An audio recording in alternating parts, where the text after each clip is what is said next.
उत्तराखंड के एक सुदूर गांव में स्थित था तपोवन आश्रम, जहां वर्षों से साधु संत तपस्या करते थे।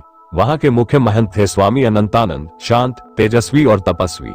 उन्हीं दिनों गांव में एक अनोखी घटना घटी, जिससे साधु संतों का संयम और आस्था दोनों की परीक्षा हुई। एक दिन गांव की सीमा पर एक युवती बेहोशी की हालत में मिली, सुंदर, घायल और डरी हुई। गांव वालों ने उसे आश्रम लाया, जहां स्वामी अनंतानंद ने उसकी सेवा का दायित्व लिया। जब युवती को होश आया, उसने अपना नाम बताया, निर्मला। उसने कहा कि वो डाकुओं से बचकर भागी थी और यहाँ आ पहुंची। निर्मला की मासूमियत और सुंदरता देख गांव वालों की भौहें तन गई। आश्रम में एक युवती का रहना ये साधु संतों की मर्यादा के विरुद्ध था, पर स्वामी जी ने कहा, जहाँ सेवा है वहाँ ईश्वर है। निर्मला को आश्रम में रुकने दिया गया। समय बीतता गया। निर्मला धीरे धीरे आश्रम की सेवा में रम गई। वो सुबह उठकर झाड़ू लगाती, रसोई बनाती और बीमार साधुओं की सेवा करती। सब उसे सम्मान देने लगे, परंतु कुछ साधु अब भी मन में शंका रखते थे, कहीं ये स्त्री हमारे तप का इम्तिहान न बन जाए। फिर एक रात आश्रम के दक्षिण कोने में एक घटना घटी।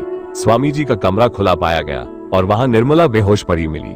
गांव में हड़कंप मच गया। लोगों ने आरोप लगाया, ये स्त्री पाप की जड़ है, इसे आश्रम से बाहर करो। पर स्वामी अनंतानंद शांत थे। उन्होंने कहा, सत्य बाहर से नहीं, भीतर से प्रकट होता है। इसका निर्णय अब अग्नि परीक्षा से होगा। निर्मला ने स्वयं कहा, मैं निर्दोष हूँ, पर अगर मेरा मन अशुद्ध है तो अग्नि मुझे भस्म कर दे। गांव के बीच बने यज्ञ कुंड में वह बैठ गई।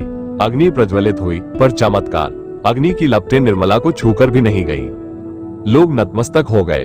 उसी समय स्वामी जी ने सबको बताया, निर्मला कोई साधारण स्त्री नहीं, ये देवी की शक्ति है जो हमारी करुणा और सत्य की परीक्षा लेने आई थी। उस दिन के बाद निर्मला अदृश्य हो गई। आश्रम में फिर कभी कोई स्त्री नहीं आई, पर उसकी सेवा और तप की कहानी पीढ़ी दर पीढ़ी सुनाई जाती रही। एक स्त्री जो साधु संतों की अग्नि परीक्षा बनी और अंततः स्वयं शक्ति सिद्ध हुई।